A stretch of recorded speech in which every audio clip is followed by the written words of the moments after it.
Une pluie battante tombait sans discontinuer sur les rues tranquilles de la banlieue de Decatur, en Géorgie. À 21h47 précise, un cri déchira le silence.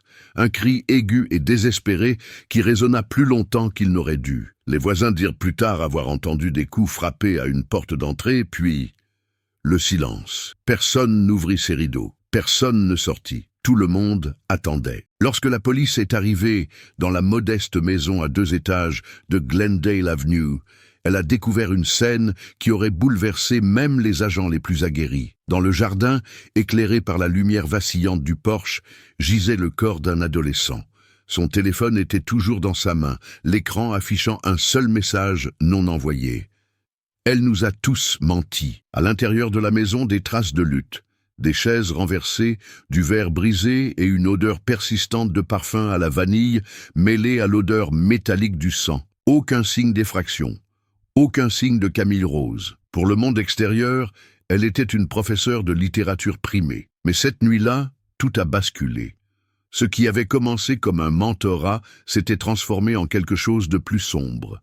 3 élèves, une relation interdite, et une vérité si tordue qu'elle allait déchirer toute une communauté. Et ce n'était que le début. Si vous aimez les histoires vraies, qui révèlent des secrets sombres et des rebondissements inattendus, abonnez-vous à la chaîne dès maintenant et activez la cloche. Chaque semaine, une nouvelle affaire vous tiendra en haleine du début à la fin. Ne manquez pas la prochaine, elle pourrait être encore plus troublante que celle-ci. Camille Rose avait toujours été le genre de professeur dont les élèves se souviennent. À 34 ans, elle avait une présence élégante, une voix calme, un regard perçant et une aura qui alliait autorité et chaleur. Elle enseignait la littérature américaine au lycée Central High School et sa classe était le seul endroit où même les élèves les plus agités restaient assis tranquilles. Pour eux, elle était brillante, inspirante, quelqu'un qui les écoutait vraiment. À la maison, cependant, Camille s'éteignait peu à peu. Elle vivait dans un quartier calme avec son mari, Daniel Rose, un chauffeur routier qui partait souvent plusieurs semaines d'affilée. Leur mariage avait bien commencé, ils s'étaient rencontrés à l'université, rêvaient de voyager et passaient leurs soirées à boire du vin sur leur balcon. Mais la vie était devenue bruyante et l'amour s'était tu. Désormais, lorsque Daniel appelait, leur conversation était brève et factuelle. « Tu as donné à manger aux chiens ? La facture d'eau est arrivée ?» Il ne l'avait pas touchée avec affection depuis plus d'1 an. Camille comblait le silence avec des livres. Elle avait toujours été romantique, mais ces derniers temps, même la fiction ne pouvait la sauver du vide. Elle restait tard à l'école, prétextant rattraper son retard dans ses corrections, juste pour éviter le silence de leur maison mal éclairée. Ses yeux, autrefois si vifs, s'éteignaient de jour en jour.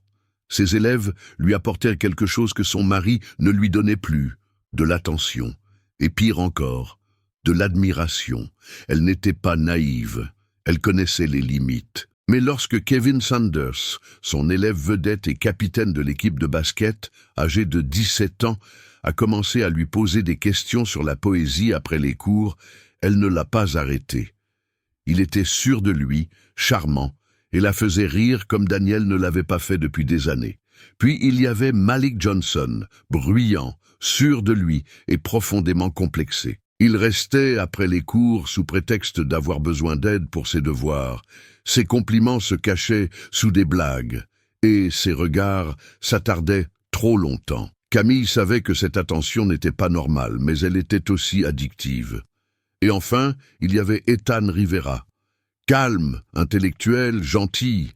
Il restait juste pour parler de livres.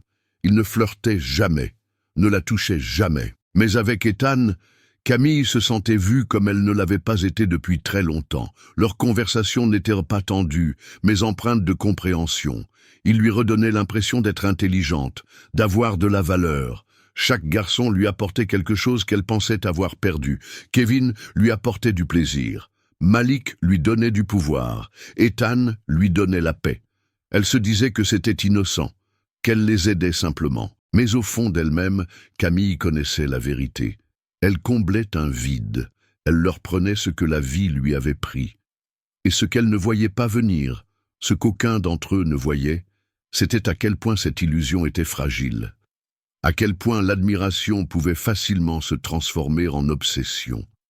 À quel point les secrets, lorsqu'ils sont enfouis ensemble, ne restent pas enfouis longtemps. Camille Rose n'avait pas décidé de détruire sa vie. Du moins, pas consciemment. Dans son esprit, elle essayait simplement de ressentir à nouveau quelque chose, n'importe quoi.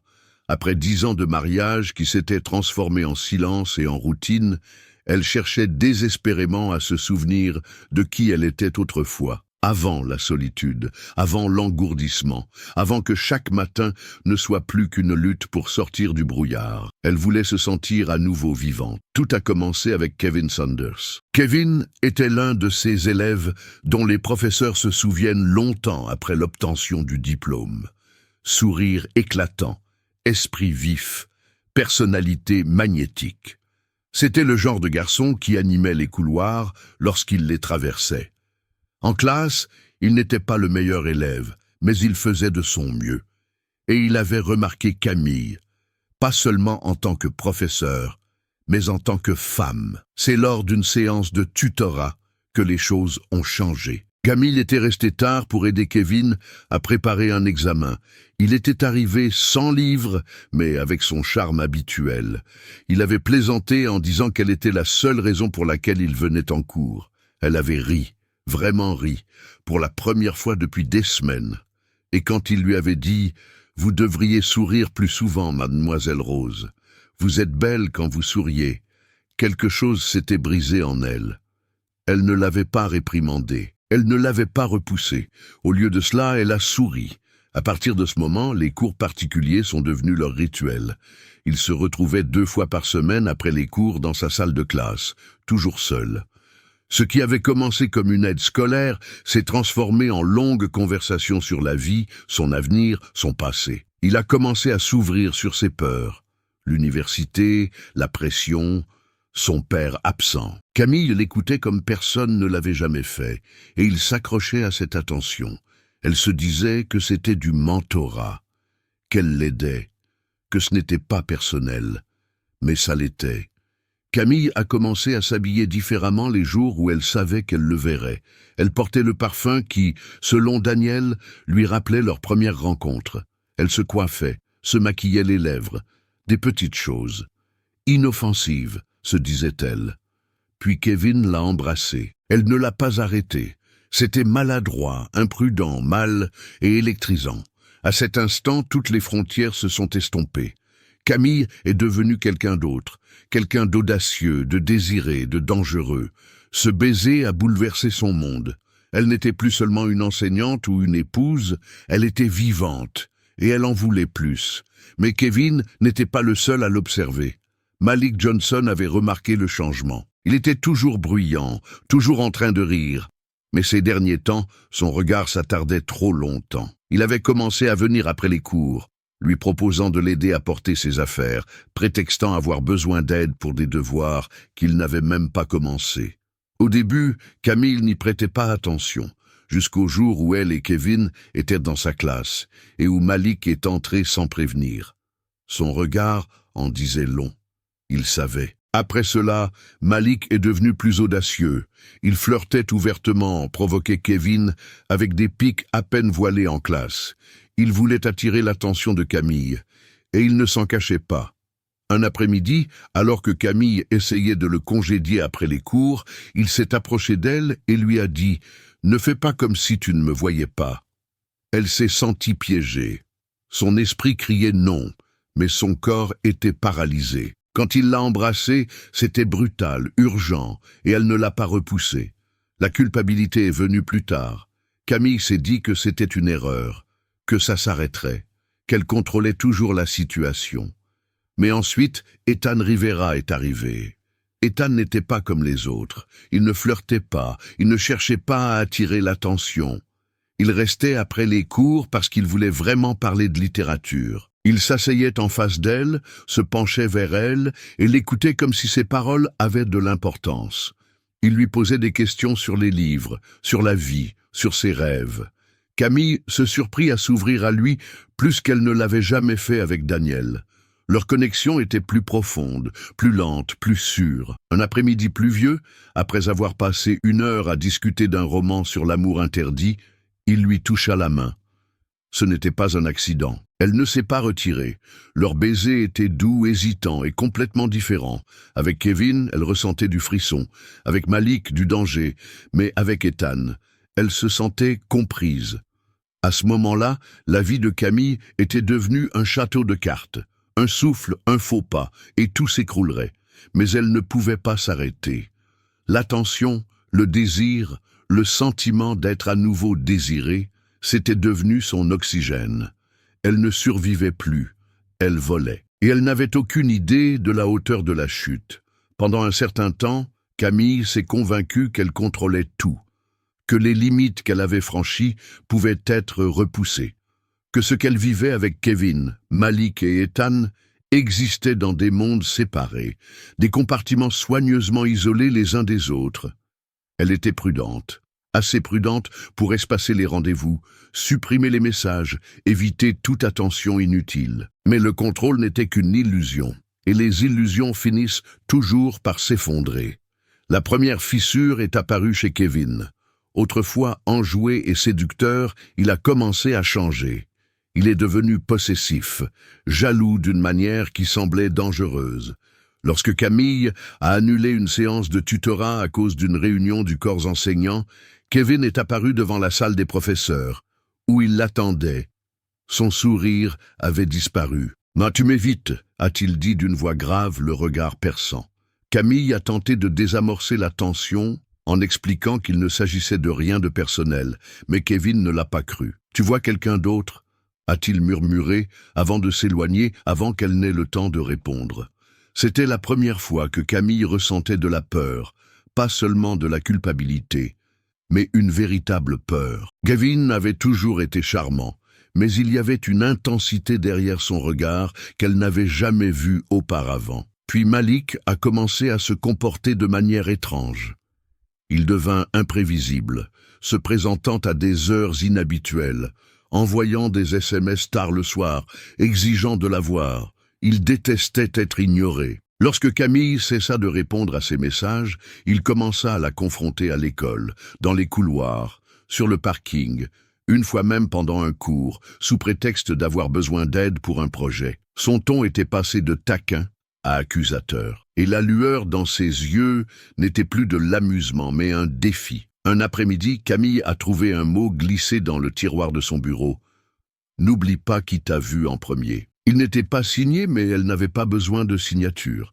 Elle savait de qui il venait. Désormais, chaque coup frappé à la porte de sa classe faisait battre son cœur à toute vitesse.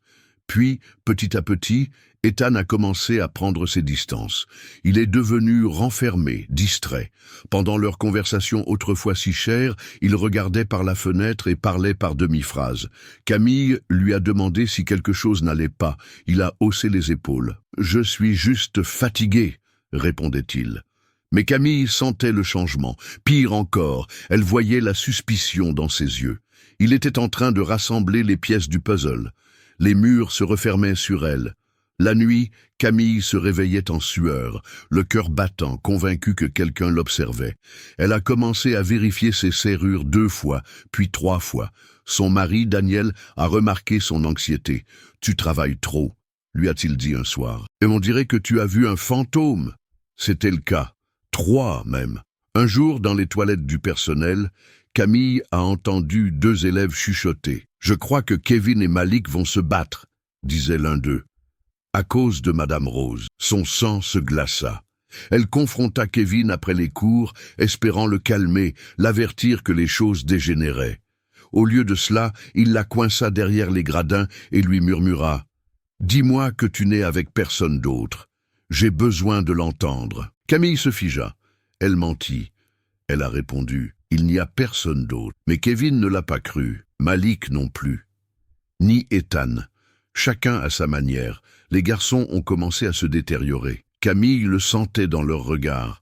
Il ne la regardait plus avec affection, mais avec suspicion, douleur et trahison. Elle avait essayé de combler son vide avec des morceaux d'œufs, mais ces morceaux étaient désormais tranchants, irréguliers, et la déchirer de l'intérieur. Puis les messages ont commencé à arriver. Anonymes, cryptés, tic-tac. Tu te crois en sécurité? Tu ne peux pas échapper à la vérité. Son téléphone vibrait à toute heure. Elle a changé de numéro. Ça n'a pas arrêté. Un matin, sa salle de classe a été vandalisée. Juste une fenêtre cassée. Rien n'avait été volé, mais c'était suffisant. Suffisant pour qu'elle comprenne. Elle était surveillée. Elle a arrêté de dormir. Elle a arrêté de manger. La paranoïa l'a consumée. Ce qui avait commencé comme un contrôle était désormais le chaos. Les garçons parlaient. Le secret lui glissait entre les doigts, comme de l'eau. Et chaque jour qui passait, Camille sentait le sol se fissurer un peu plus sous ses pieds. Elle avait construit sa vie sur le désir. À présent, le désir se retournait contre elle. Et le pire dans tout ça, elle savait que ce n'était pas fini. Ce n'était que le début. C'était un jeudi, un jour nuageux et anormalement froid pour le début du printemps. Camille n'avait pas dormi de la nuit. Ses yeux brûlaient de fatigue et ses pensées tournaient comme un carrousel dont elle ne pouvait descendre. Quelque chose avait changé. Quelque chose se préparait. Elle le sentait dans le regard un peu trop insistant des élèves, dans les sourires crispés et polis de ses collègues qui ne lui posaient aucune question. Des rumeurs avaient commencé à circuler, des murmures dans les couloirs, des regards étranges dans la salle des professeurs. Quelqu'un avait parlé, elle ne savait simplement pas qui. Ce matin-là, le directeur Howard Green lui demanda de venir le voir dans son bureau. Son ton était désinvolte, mais le cœur de Camille battait à tout rompre pendant tout le trajet. Il lui fit signe de s'asseoir. « Nous avons reçu des commentaires inquiétants, commença-t-il en choisissant ses mots avec précaution, au sujet d'un comportement inapproprié avec des élèves. » Son sang se glaça. Il ne cita aucun nom. Il n'en avait pas besoin. Camille nia tout, calmement, avec professionnalisme. « Je traite tous mes élèves de la même manière, dit-elle. Je n'ai jamais dépassé les limites. » Le directeur Green acquiesça, pas tout à fait convaincu, et lui dit de prendre le reste de la journée par mesure de sécurité. Ce n'était pas une suspension. Pas officiellement, mais ça y ressemblait. Quand elle sortit de l'école, Kevin se tenait au bord du parking, les bras croisés. Son expression était indéchiffrable. Derrière lui, Malik était appuyé contre les gradins. Camille sentit son estomac se nouer. Ils étaient au courant. Pire encore, ils avaient commencé à se retourner l'un contre l'autre. Ce soir-là, tout s'est effondré. Vers 19h20, Camille était chez elle, recroquevillée sur son canapé, essayant de calmer la tempête qui faisait rage dans sa poitrine. Son mari, Daniel, était encore sur la route et ne rentrerait pas avant plusieurs jours. La maison était silencieuse, à l'exception du faible ronronnement de la télévision. Puis, on frappa à la porte. 3 coups courts et secs. Camille hésita. Elle n'attendait personne. Lentement, elle s'approcha de la porte et jeta un coup d'œil à travers le rideau. « Kevin !» Elle entr'ouvrit la porte. « Qu'est-ce que tu fais ici ?» murmura-t-elle. « Il faut qu'on parle, dit-il, le regard désespéré. S'il te plaît. » Contre son bon sens, elle le laissa entrer. Il faisait les 100 pas dans le salon, agité, se passant les mains dans les cheveux. « Ils vont te détruire, dit-il. Malik raconte tout à tout le monde. Il dit tout. Et Ethan, je crois qu'il est au courant aussi. » Camille essaya de rester calme. « Kevin, il faut que tu arrêtes ça. » Tout, mais Kevin ne l'écoutait pas. Ses mots devinrent incohérents, son ton instable. « Je t'aimais, marmonna-t-il. J'étais le premier. Tu as dit que ça comptait. » Avant que Camille n'ait le temps de répondre, on frappa à nouveau à la porte. Elle se figea. Kevin pâlit. Cette fois, c'était Malik. « Qu'est-ce qu'il fait ici ?» cria-t-il dès qu'elle ouvrit la porte. Il la bouscula et se planta face à Kevin. En quelques secondes, ils se mirent à crier, les accusations fusant comme des couteaux. « Elle m'a dit que j'étais le seul. Elle t'a menti comme elle m'a menti. » Camille tenta de les séparer en s'interposant entre eux, mais la tension était à son comble. Elle hurla pour qu'ils arrêtent, mais aucun des deux ne l'écouta. Puis, par la fenêtre de devant, elle aperçut du mouvement à l'extérieur. Ethan. Il se tenait dans l'ombre du porche, observant la scène. Son visage était impassible, immobile, comme une statue. Il ouvrit lentement la porte et entra sans un mot. Les cris cessèrent. Les trois garçons se trouvaient désormais dans la même pièce. Camille respirait à peine. Ethan la regarda, puis Kevin, puis Malik. Puis il dit doucement « Tu t'es servi de nous tous ». Le silence qui suivit était plus lourd que les cris. Camille murmura « Tu ne comprends pas, je comprends mieux que tu ne le penses », l'interrompit Ethan. « J'ai tout vu », il sortit son téléphone. Une vidéo se lança, un clip granuleux. Camille embrassant Kevin dans sa salle de classe, un autre d'elle avec Malik. Le dernier, un enregistrement d'une conversation entre elle et Ethan, quelques jours auparavant, lorsqu'elle lui avait murmuré qu'elle aurait aimé que les choses soient différentes. Les genoux de Camille se sont dérobés. Elle avait été découverte, pas seulement par des rumeurs, pas par oui-dire, par des preuves. La pièce a de nouveau explosé. Kevin s'est précipité vers Ethan. Malik l'a repoussé. Une bagarre a éclaté. Camille a crié, a essayé de les séparer, mais quelqu'un a frappé la table. Une lampe s'est écrasée sur le sol. Un verre s'est brisé. Dans le chaos, Ethan a trébuché en arrière et s'est cogné la tête contre le coin d'une armoire. Il ne bougeait plus. Tout le monde s'est figé. Du sang s'écoulait lentement sous sa tempe. Kevin a reculé d'un pas, la main tremblante. Malik regardait avec horreur. Camille s'est effondrée à genoux. « Appelez les secours !» a-t-elle crié. Kevin s'est précipité. Malik l'a suivi. Camille est restée. Elle a pris la tête d'Ethan dans ses mains, lui a murmuré son nom, l'a supplié de se réveiller. Mais ses yeux étaient ouverts, immobiles. Lorsque la police arriva 15 minutes plus tard, Camille était toujours par terre, couverte de sang, se balançant d'avant en arrière. Elle n'avait pas vu les gyrophares, elle n'avait pas entendu les sirènes. Tout ce qu'elle entendait, c'était la voix d'Ethan, qui résonnait dans son esprit. « Tu t'es servi de nous tous !» Le lendemain matin, Decatur était une ville sous le choc. Les gros titres étaient brutaux. Un professeur très apprécié au cœur d'un scandale impliquant des élèves. Un adolescent meurt dans une violente altercation liée à des allégations d'adultère. Avant le lever du soleil, les caméras de télévision étaient déjà installées devant la maison de Camille Rose. Les voisins se tenaient dans leur jardin, chuchotant, filmant, spéculant. Le lycée Central High School était fermé pour la journée. Des psychologues ont été appelés, mais personne ne comprenait ce qui s'était réellement passé. Personne ne comprenait comment les choses avaient pu aller aussi loin. Les parents d'Ethan ont été les premiers à s'exprimer publiquement. Sa mère se tenait devant leur modeste maison, serrant contre elle la photo de son fils, la voix brisée, et déclarait aux journalistes « Il était calme, gentil, brillant.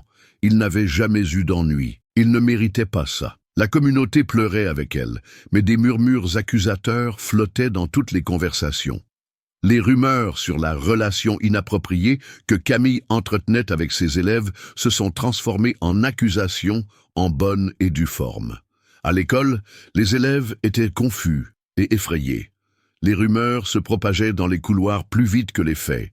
Certains disaient que Camille avait séduit Ethan. D'autres affirmaient que c'étaient les garçons qui l'avaient poursuivi.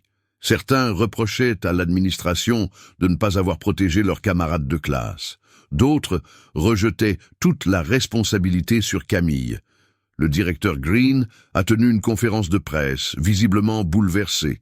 « Nous coopérons pleinement avec les forces de l'ordre », a-t-il déclaré, « et nous nous engageons à faire en sorte que rien de tel ne se reproduise jamais. » Mais la confiance était déjà brisée. Au poste de police, Camille est restée assise dans une salle d'interrogatoire pendant près de 6 heures. Son avocat, à ses côtés, elle fixait la table, les mains tremblantes. On lui avait lu ses droits, elle n'avait pas été inculpée, pas encore, mais les inspecteurs lui avaient clairement fait comprendre que l'affaire n'était pas close. L'inspectrice Laura Barnes, connue pour son franc-parler et sa précision, a mené l'interrogatoire. « Madame Rose ?» commença-t-elle. « Avec combien d'élèves aviez-vous une relation ?» Camille ne répondit pas. « Saviez-vous qu'ils étaient au courant les uns des autres ?» Toujours rien. Barnes se pencha vers elle. « Avez-vous déjà pensé à la façon dont cela pourrait finir ?» Cette question la transperça, car en vérité, Camille n'avait pas pensé à la façon dont cela pourrait finir. Elle n'avait pensé qu'à ce que cela lui faisait ressentir, se sentir vue, désirée, vivante. Mais maintenant son monde s'écroulait. Son mariage était fini. Daniel ne l'avait même pas appelé. Sa réputation était ruinée. Et Ethan était parti. La culpabilité était insupportable. À l'école, Kevin et Malik ont tous deux été interrogés et temporairement suspendus. Leurs noms avaient été divulgués sur Internet, et en quelques heures, leurs comptes sur les réseaux sociaux avaient été inondés de menaces, de messages haineux et de messages de sympathie de la part de ceux qui pensaient qu'ils avaient été manipulés. Leurs parents avaient engagé des avocats. Leur avenir était incertain. Les offres d'admission à l'université avaient été retirées. Leurs amis avaient disparu. Malik avait cessé de se présenter aux événements scolaires. Kevin, qui était autrefois le roi de l'école, marchait désormais la tête baissée. Ils n'étaient plus les garçons populaires. Ils étaient devenus des parias. Les funérailles d'Ethan ont eu lieu une semaine plus tard. Des centaines de personnes étaient présentes. Des élèves, des enseignants, des journalistes. Camille n'a pas été autorisée à s'approcher à moins de 15 mètres de l'église. Elle a regardé la retransmission en direct sur un petit téléviseur dans le centre de détention du comté. Vêtue d'une combinaison grise, elle a écouté le frère aîné d'Ethan prononcer un éloge funèbre qui a plongé la salle dans le silence. Il voulait être écrivain, dit-il. Il aimait les histoires. Mais on lui a volé l'histoire de sa vie. Camille sanglotait. En privé, le conseil d'administration de l'école se réunit pour discuter des politiques, de la sécurité et de la surveillance. Comment personne n'avait-il vu les signes? Pourquoi personne n'avait-il rien dit plus tôt? Les enseignants furent recyclés, les élèves furent interrogés, la communauté exigeait des comptes, mais le mal était déjà fait. Camille a été mise en congé administratif sans solde. Une enquête officielle sur sa conduite a immédiatement été ouverte. Ses collègues, autrefois amicaux et solidaires, évitaient désormais son nom. Elle a été effacée, retirée des listes de classe, rayée des pages du personnel enseignant. Sa maison a été vandalisée à 2 reprises. Les fenêtres ont été brisées. Les mots « monstre » et « prédateur » ont été tagués sur son garage. Elle a cessé de répondre à la porte. Elle a cessé d'allumer les lumières. Elle vivait dans l'ombre, hantée par tout ce qu'elle ne pouvait pas effacer. Le plus douloureux était de savoir qu'Ethan avait cru en elle. Il lui avait fait confiance. Leur relation était différente. Elle n'avait pas voulu lui faire de mal. Mais ses actes avaient brouillé toutes les pistes jusqu'à ce que plus rien n'ait de sens, ni pour elle, ni pour eux, ni pour personne. Le détective Barnes a déclaré aux médias « C'est l'une des affaires les plus troublantes que j'ai jamais rencontrées. Il ne s'agit pas seulement de relations inappropriées, il s'agit de pouvoir, de manipulation et de conséquences. » Et les conséquences ont touché tout le monde. Pour la famille d'Ethan, un fils enterré beaucoup trop jeune. Pour Kevin et Malik, une réputation détruite, un avenir volé.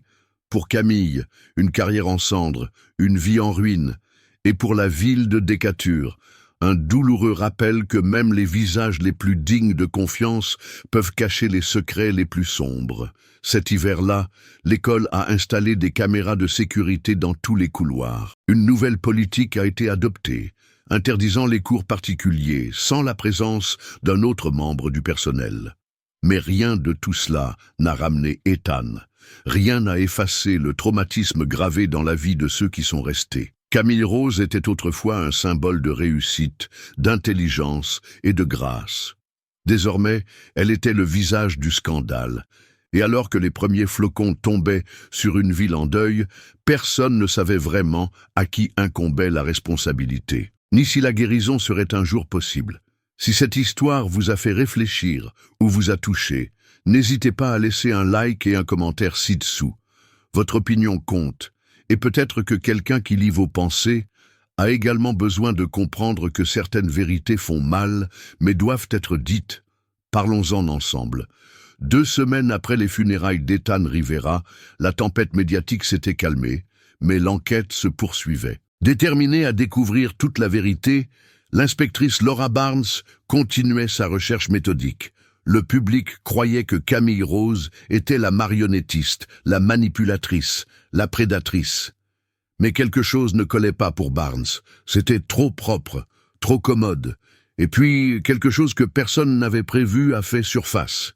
Tout a commencé avec un ordinateur portable. En triant les affaires de leur fils, les parents d'Ethan ont trouvé son ordinateur portable, caché sous une pile de livres. Ils l'ont remis à la police, dans l'espoir qu'il contienne des indices sur son état d'esprit dans les semaines qui ont précédé sa mort. Ce qu'ils ne savaient pas, c'est qu'Ethan avait tout conservé, des fichiers, des enregistrements audio et même des captures d'écran. Il avait tout documenté. L'inspectrice Barnes et son équipe ont passé le contenu au peigne fin. Ce qu'ils ont découvert a bouleversé toute l'affaire. Le premier enregistrement était un appel téléphonique entre Ethan et Camille. Calme, respectueux, rien de manifestement inapproprié. Mais le ton était intime. La façon dont elle lui parlait, douce, confiante, chaleureuse, ne ressemblait en rien à ce qu'une enseignante devrait dire à un élève. Mais le véritable choc est venu des notes d'Ethan. Il avait rédigé de longs passages, à la manière d'un journal intime, sur ses interactions avec Camille. Certains étaient romantiques, d'autres confus, beaucoup étaient conflictuels. Mais il ne l'avait jamais décrite comme une manipulatrice. En fait, Ethan se demandait souvent s'il n'était pas celui qui profitait de sa vulnérabilité. Et puis, la deuxième bombe a explosé. Ethan avait également enregistré un journal vidéo la veille de sa mort. On le voit assis sur son lit, le visage pâle, la voix tremblante. « Je ne sais plus quoi faire », dit-il à la caméra. Je pensais la comprendre, mais je crois que je me suis trompé. Elle ne voit pas seulement moi. Kevin, Malik. Il se passe quelque chose entre nous tous, et ça devient dangereux. Je ne pense pas qu'elle se rende compte jusqu'où ça va. Je pense qu'aucun d'entre nous ne s'en rend compte. Il marque une pause. Puis il ajoute, presque dans un murmure, « Si quelque chose m'arrive, je veux que quelqu'un sache que j'essayais d'arrêter ça. » L'inspecteur Barnes a figé l'image. Ce n'était pas la voix d'un garçon qui avait été manipulé. C'était la voix de quelqu'un pris dans un enchevêtrement émotionnel, essayant de naviguer dans quelque chose de bien plus complexe que quiconque ne l'avait réalisé. Ethan n'avait pas été manipulé pour se taire. Il avait choisi de garder le silence parce qu'il tenait à Camille et, à sa manière, voulait la protéger.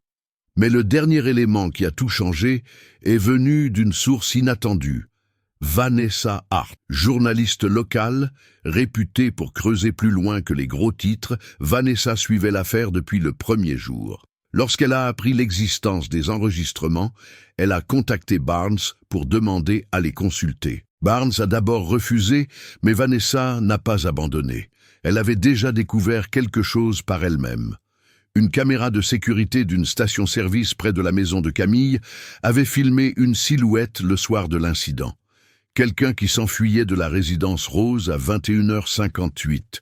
Ce n'était ni Kevin ni Malik. C'était un quatrième étudiant, Tyrell Owens, un élève discret, calme, doué, sans lien connu avec Camille. Mais lui et Ethan étaient des amis proches. Vanessa a trouvé un message sur le blog privé de Tyrell, supprimé mais archivé, qui laissait entrevoir une profonde rancœur. Elle a tout donné à Ethan. Moi, j'étais invisible. Barnes a consulté les dossiers scolaires. Tyrell avait autrefois été suivi par Camille, bien avant Ethan, Kevin ou Malik. Il n'y avait jamais eu le moindre signe de comportement inapproprié, mais le lien était là, tout comme le mobile. Ils ont convoqué Tyrell pour l'interroger. Il a nié s'être trouvé près de la maison cette nuit-là, jusqu'à ce qu'il voie les images. Il a craqué. « Je ne voulais faire de mal à personne », a-t-il déclaré, les larmes coulant sur son visage. « Je voulais juste qu'elle me voie. Je savais qu'Ethan allait la confronter et je voulais l'en empêcher. Je voulais être là. Mais quand je suis arrivé, ils se battaient tous. J'ai paniqué. Je me suis enfui. » Il n'avait pas touché Ethan, mais il était là. Et il n'en avait parlé à personne. Barnes avait désormais 4 garçons. Une enseignante et une histoire bien plus complexe qu'elle ne l'aurait jamais imaginé. Le récit n'était plus tout noir ou tout blanc. Camille n'avait pas seulement séduit ses élèves. Elle était en pleine crise émotionnelle, créant des attachements qu'elle ne pouvait gérer, tissant des liens qui échappaient à tout contrôle. Certains garçons l'aimaient, d'autres l'enviaient. Certains voulaient la sauver, d'autres voulaient la punir. Et Ethan. Il avait essayé de donner un sens à tout cela. Il avait essayé d'y mettre fin, mais il avait fini par en payer le prix. L'inspectrice Laura Barnes était assise dans son bureau, bien après le coucher du soleil, repassant une fois de plus la vidéo d'Ethan Rivera. Chaque mot qu'il prononçait, chaque respiration qu'il prenait, dressait le portrait d'un jeune homme accablé par des secrets bien trop lourds pour quelqu'un de son âge. Elle avait commencé cette affaire avec la certitude que Camille Rose était une prédatrice. Mais à présent, cette certitude s'était ébranlée. Et Vanessa Hart n'était pas prête à laisser l'affaire se tasser. Le lendemain matin, la journaliste publia un article intitulé « Le professeur, l'adolescent et la vérité que personne ne voulait voir ». Cet article ne défendait pas Camille, mais il ne la condamnait pas non plus. Il posait des questions, de vraies questions. Comment la vulnérabilité émotionnelle brouille-t-elle les frontières entre le bien et le mal ? Que se passe-t-il lorsque la responsabilité adulte se heurte à l'obsession adolescente ? L'article fit le buzz. Certains lecteurs ont exigé que Camille soit enfermée à vie. D'autres ont commencé à voir quelque chose de différent. Une femme qui avait fait des choix terribles et inexcusables, certes, mais qui s'était également effondrée sous le poids de son propre isolement émotionnel. Vanessa a reçu une avalanche d'emails après la publication de l'article. L'un d'eux sortait du lot. Il provenait de Madame Alicia Monroe, une conseillère scolaire à la retraite qui avait travaillé avec Camille au début de sa carrière. « J'ai vu quelque chose en elle il y a des années », disait l'email. Elle était brillante, mais solitaire. Elle n'avait pas de limite, non pas parce qu'elle était malveillante, mais parce qu'elle était toujours à la recherche de quelque chose, de l'attention, d'un but, d'amour, peut-être. Personne n'est jamais intervenu. Barnes a appelé Madame Monroe cet après-midi-là. Leur conversation a tout changé. Madame Monroe avait signalé les interactions de Camille avec les élèves des années auparavant. Non pas pour des comportements inappropriés, mais pour une dépendance émotionnelle excessive. Elle se liait trop, a déclaré Monroe. Elle brouillait les frontières entre mentor et ami. J'ai fait des rapports. Ils n'ont rien donné. Ces rapports avaient disparu du dossier personnel de Camille. Barnes a rouvert le dossier scolaire de Camille. Elle découvrit que Monroe avait raison. Camille avait été discrètement transférée d'un programme à l'autre à plusieurs reprises. Pas pour la punir, mais pour la garder hors de vue. L'administration savait que quelque chose n'allait pas, mais elle avait préféré le silence au scandale. Ce silence avait peut-être coûté la vie à Ethan. Désormais, Barnes n'enquêtait plus seulement sur Camille.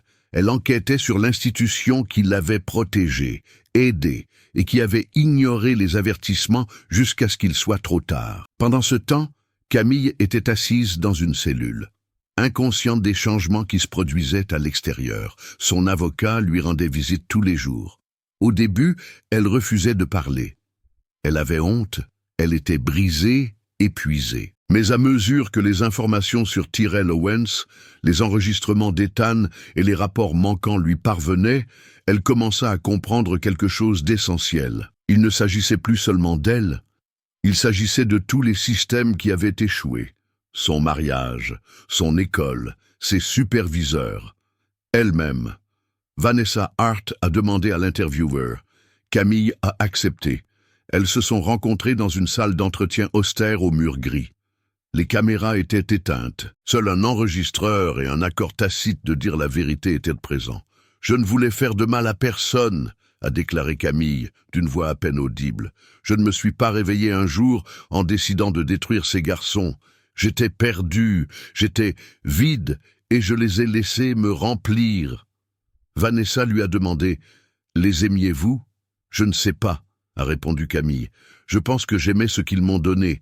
Des morceaux de moi-même que je croyais perdus. Mais de l'amour véritable? Non, ce n'était pas de l'amour, c'était du désespoir. » L'interview est devenue le cœur de l'article suivant de Vanessa, qui ne ressemblait plus à un reportage d'investigation, mais à une tragédie sans héros, seulement des victimes.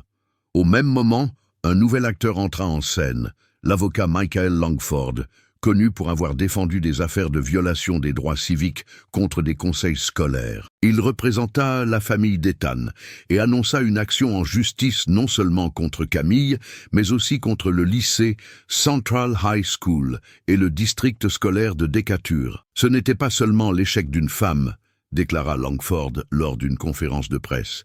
C'était un effondrement systémique de la surveillance, de l'éthique et de la responsabilité. Le procès a contraint l'école à ouvrir ses dossiers. Des notes internes ont révélé que plusieurs enseignants avaient fait part de leurs inquiétudes concernant la proximité de Camille avec des élèves de sexe masculin, en particulier ceux qui avaient des difficultés émotionnelles ou scolaires. Mais l'école craignait un scandale. Elle a étouffé l'affaire. Le tollé général a été immédiat. Les réunions publiques ont dégénéré. Les parents ont exigé des réponses. Les élèves ont pris la parole.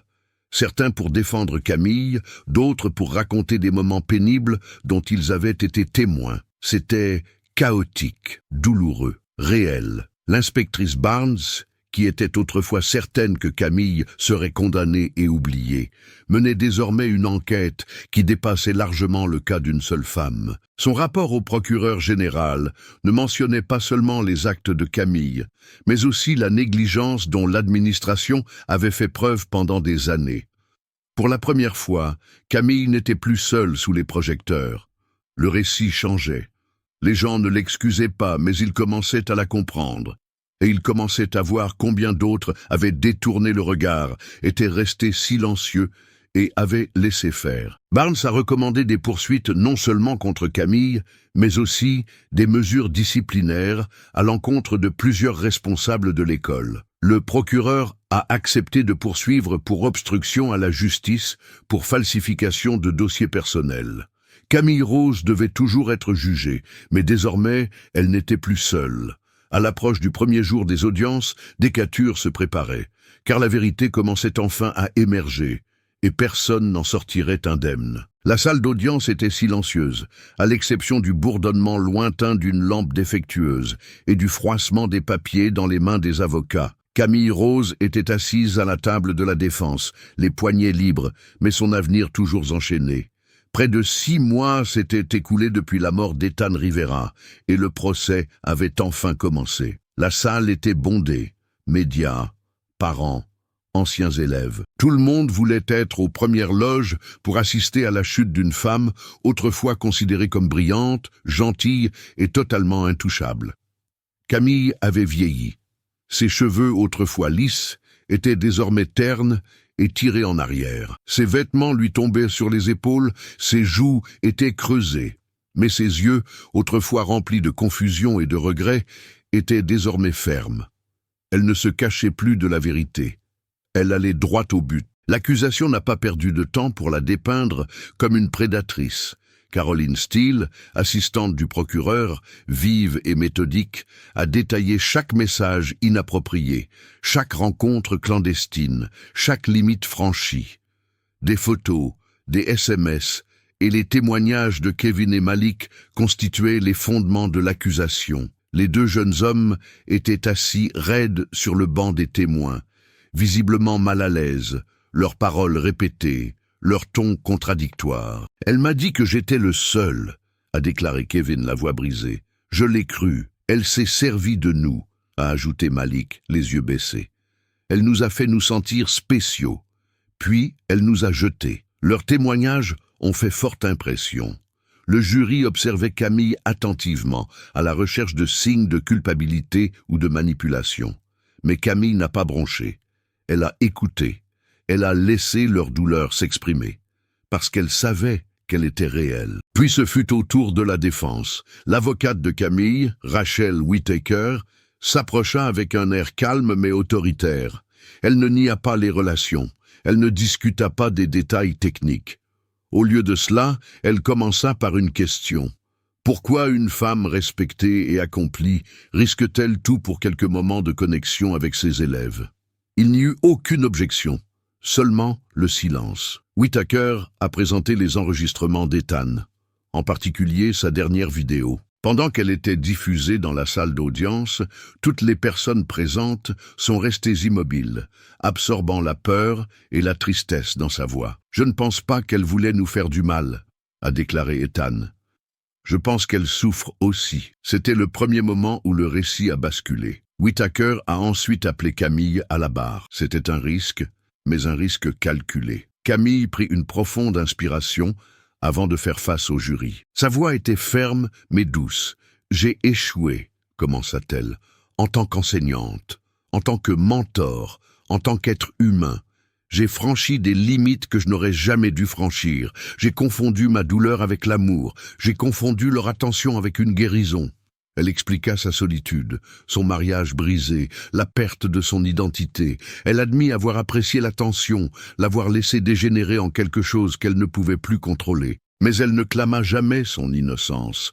Elle assuma ses responsabilités. « Je n'ai jamais voulu faire de mal à Ethan. Je n'ai jamais voulu que tout cela arrive. Mais cela n'excuse pas ce que j'ai laissé se produire. » Whittaker lui demanda « Étiez-vous amoureuse d'eux ?» Camille a marqué une pause. « Non, j'étais amoureuse de l'attention qu'on me portait. » Pour la première fois, certains jurés ont hoché la tête, non pas en signe d'accord, mais de compréhension. La défense a ensuite mis l'accent sur les manquements de l'école.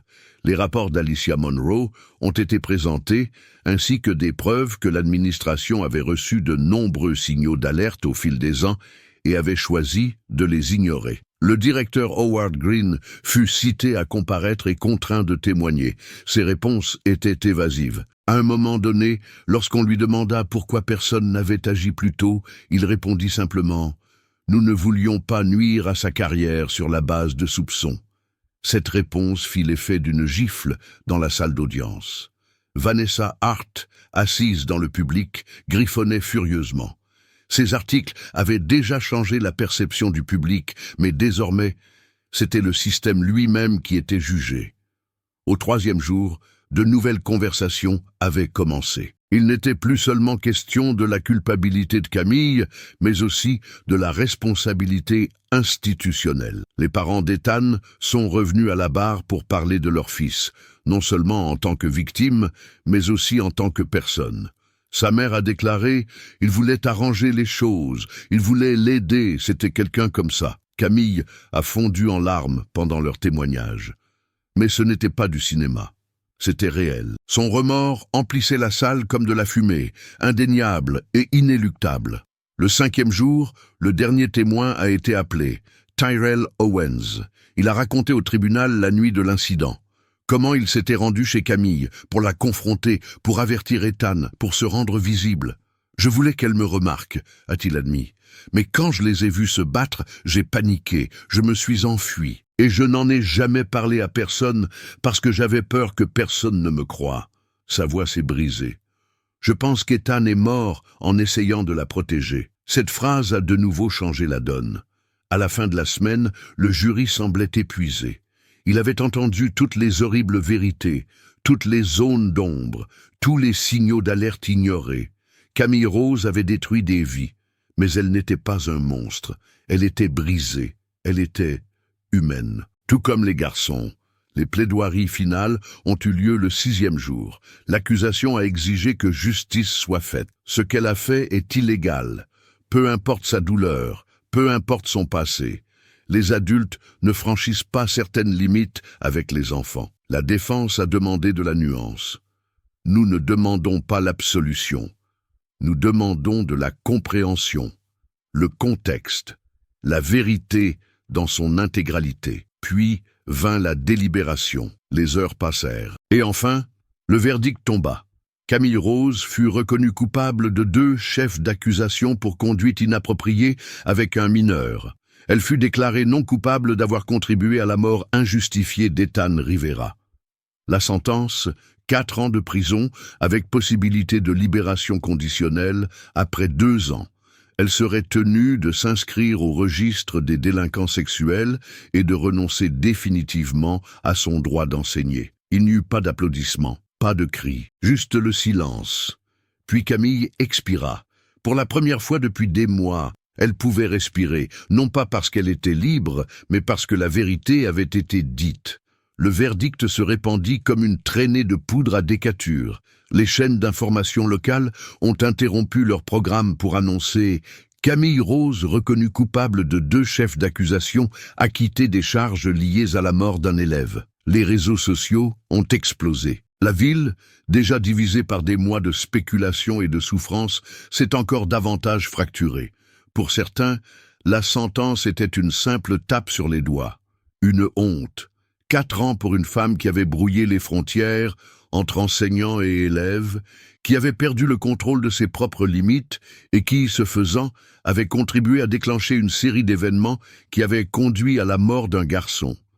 Inacceptable, disait-il. Pour d'autres, c'était une décision miséricordieuse.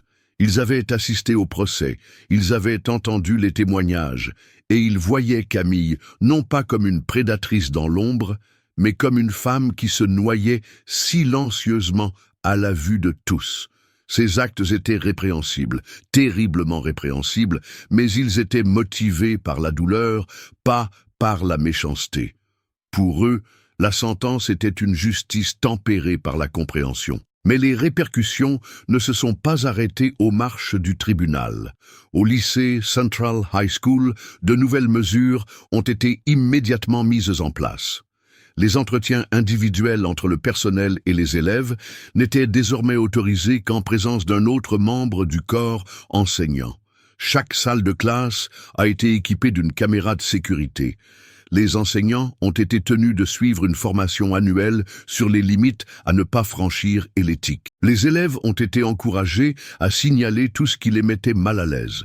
Des boîtes à suggestions anonymes ont été installées dans tout le campus. Le directeur Howard Green a démissionné dans la semaine qui a suivi le verdict. Bien qu'il ait échappé à des poursuites pénales, son héritage était en ruine. Lors d'une dernière réunion du personnel, dans le calme, il a admis ce que la plupart savaient déjà. « J'aurais dû en faire plus. Je ne l'ai pas fait. Et cela me poursuivra toute ma vie. » Les élèves directement concernés, Kevin, Malik et Tyrell, ont chacun tenté de retrouver une vie normale. Kevin a quitté l'État. Ses parents l'ont inscrit dans une académie privée à plusieurs comtés de là. Il ne parlait plus aux journalistes, à ses camarades de classe, ni même à ses anciens coéquipiers. L'athlète autrefois populaire errait désormais dans les couloirs comme un fantôme, essayant de réécrire une version de lui-même qui ne portait pas l'ombre de Camille Rose. Malik est resté à Decatur, mais s'est renfermé sur lui-même. Il a abandonné la plupart de ses activités extrascolaires. Il a cessé de parler en classe. Un conseiller a été chargé de le suivre chaque semaine. Il ne donnait jamais de longues réponses. Mais lors d'une séance, il a finalement déclaré « Je veux juste que ça s'arrête. Je veux juste être à nouveau un enfant. » Tyrell Owens a dû affronter ses propres démons. Même s'il n'avait pas touché Ethan, il avait caché des informations qui auraient pu le sauver. Il avait du mal à porter ce poids. Ses parents l'ont retiré de l'école pendant un certain temps, l'ont envoyé en thérapie et l'ont empêché d'aller sur Internet. Il lui a fallu des mois avant de pouvoir prononcer le nom d'Ethan sans pleurer. Et puis, il y avait les parents d'Ethan. Leur chagrin était toujours aussi vif, mais le procès leur avait apporté quelque chose d'inattendu, la clarté.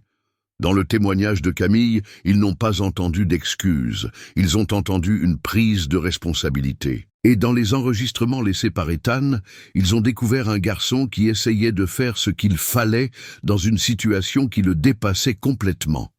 Madame Rivera a créé une fondation au nom d'Ethan, The Rivera Project, une organisation à but non lucratif dédiée à l'éducation émotionnelle et au mentorat sécurisé dans les écoles. « Nous avons perdu notre fils à cause du silence », a-t-elle déclaré lors de la cérémonie de lancement.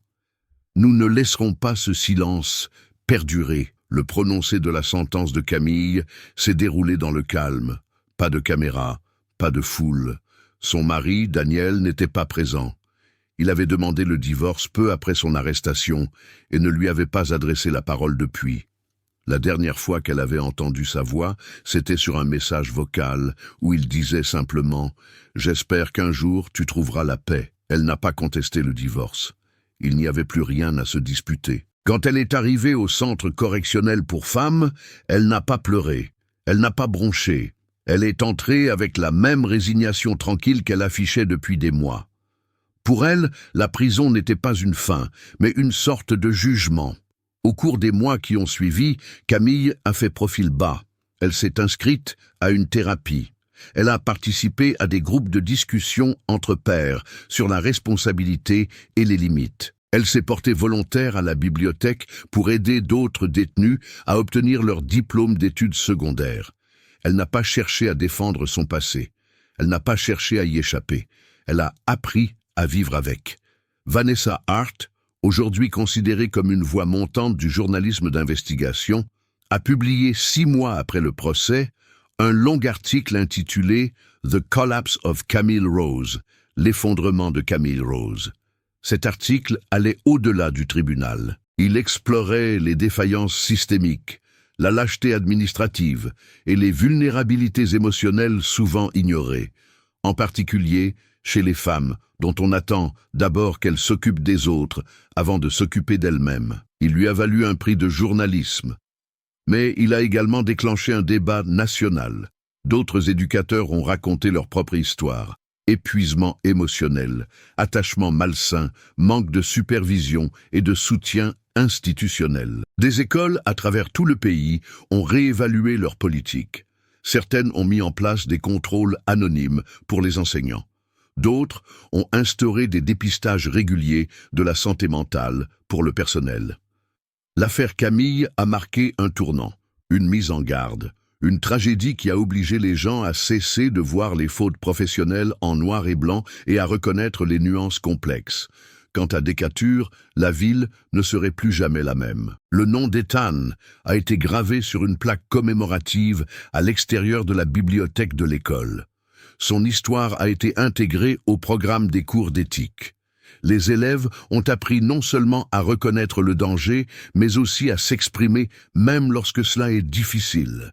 Surtout lorsque cela est difficile. 1 an après sa mort, une veillée à la bougie a été organisée. Des centaines de personnes se sont rassemblées. Le nom de Camille n'a pas été prononcé, mais sa présence flottait dans l'air comme de la fumée. Invisible, indésirable, inévitable. Derrière les murs de la prison, Camille a regardé un reportage sur la veillée sur un petit téléviseur dans la salle commune. Elle a appuyé sa paume contre l'écran tandis que les bougies scintillaient dans la foule. « Je suis désolée », murmura-t-elle. Personne ne l'entendit, mais elle le dit quand même. Et cela comptait plus que quiconque ne le saurait jamais. Il y a quelque chose de particulièrement dévastateur dans une tragédie que personne n'a vu venir, surtout lorsque tous les signes étaient là, cachés à la vue de tous.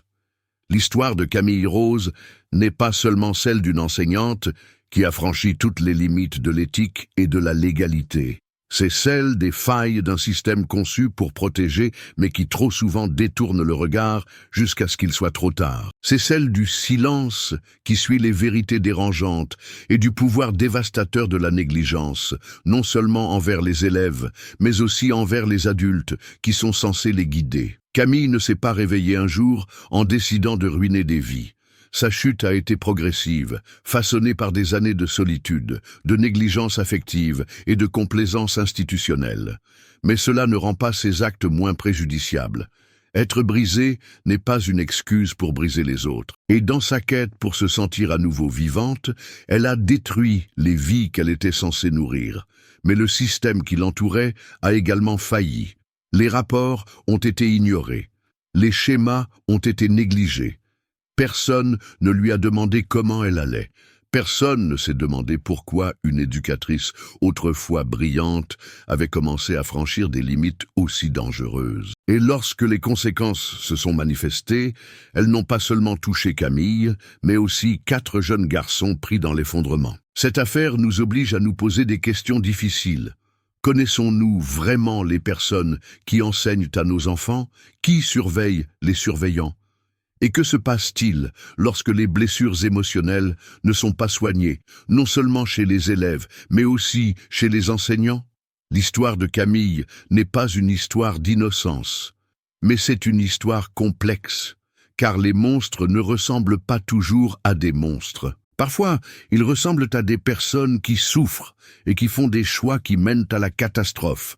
La vérité, c'est qu'il n'y a pas de gagnants dans cette histoire, seulement des perdants.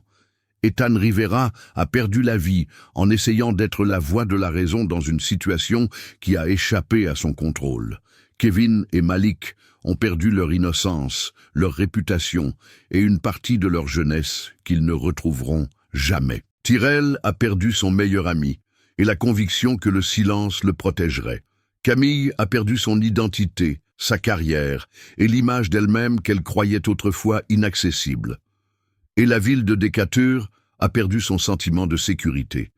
Mais des cendres de cette perte est né quelque chose d'autre, une prise de conscience, une volonté de voir ce qui avait été ignoré auparavant. Des conversations ont commencé, dans les salles de classe, dans les foyers, dans les conseils scolaires. Des conversations sur le consentement, le pouvoir, la vulnérabilité et la santé mentale.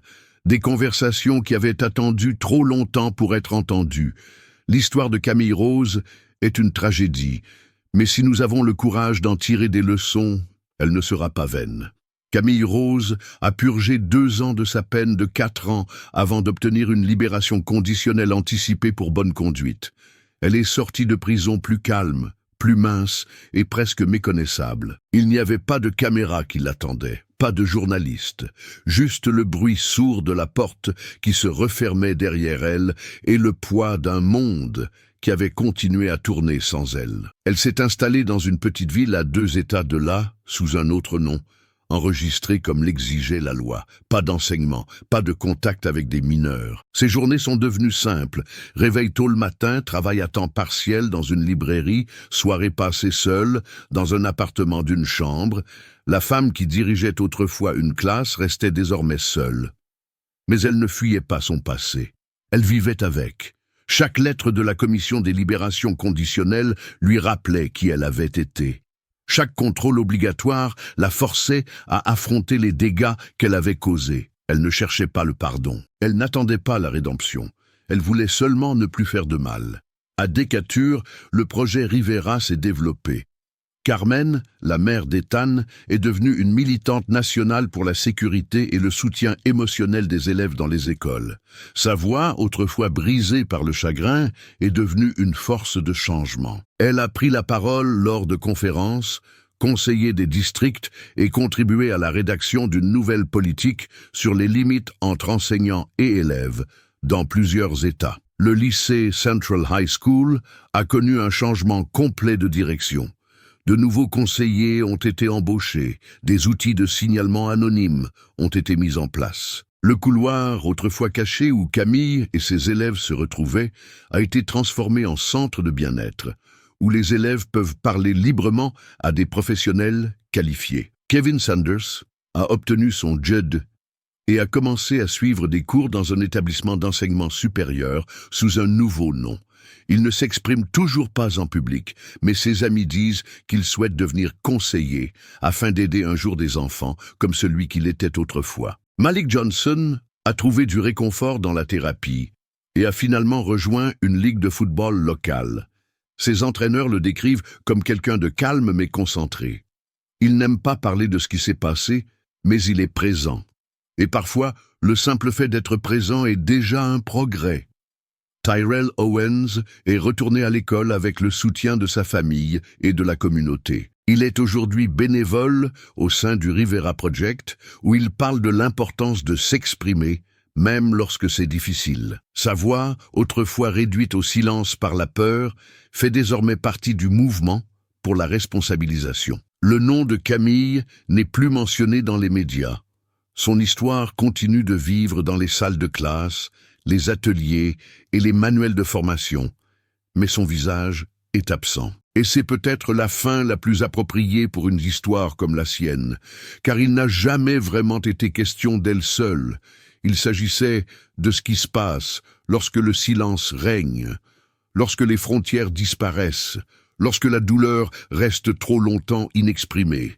Et dans les espaces où cette histoire a été racontée, le changement a enfin commencé à germer, discrètement, délibérément, et avec beaucoup de retard. Maintenant que vous connaissez toute l'histoire, nous voulons connaître votre avis. La justice a-t-elle vraiment été rendue dans l'affaire Camille Rose? Pensez-vous que sa peine reflète la gravité des faits ou la complexité de la situation? Était-elle une méchante, une victime ou quelque chose entre les deux? Faites-nous part de votre opinion dans les commentaires ci-dessous. Partagez vos réflexions, vos théories, vos sentiments. Nous lisons tous les commentaires et nous savons que cette communauté a des idées très intéressantes. Cette affaire ne concerne pas seulement une femme ou 3 élèves. Elle concerne ce qui se passe lorsque la communication échoue, lorsque les institutions restent silencieuses et lorsque les besoins émotionnels sont ignorés jusqu'à ce qu'ils deviennent dangereux. Pensez-vous que les écoles en font assez pour protéger les élèves et les enseignants de ce genre de relations émotionnelles complexes? Avez-vous déjà été témoin d'une situation similaire dans la vie réelle? Qu'auriez-vous fait différemment si vous aviez été à leur place? Cette histoire est peut-être terminée, mais les discussions qu'elle suscite ne font que commencer. N'hésitez pas à laisser un commentaire ci-dessous, et si cette vidéo vous a fait réfléchir ou vous a ému, partagez-la avec quelqu'un qui pourrait en avoir besoin. Quelqu'un qui croit en la vérité, en la justice et en l'apprentissage tiré des chapitres les plus sombres de l'histoire. Et n'oubliez pas, abonnez-vous à la chaîne et activez les notifications. Chaque semaine, nous vous proposons une nouvelle histoire vraie, obsédante et inoubliable. Des histoires qui ne se contentent pas de divertir, elles nous poussent à approfondir notre réflexion. Car parfois, les histoires les plus troublantes sont celles qui auraient pu se produire juste à côté de chez nous.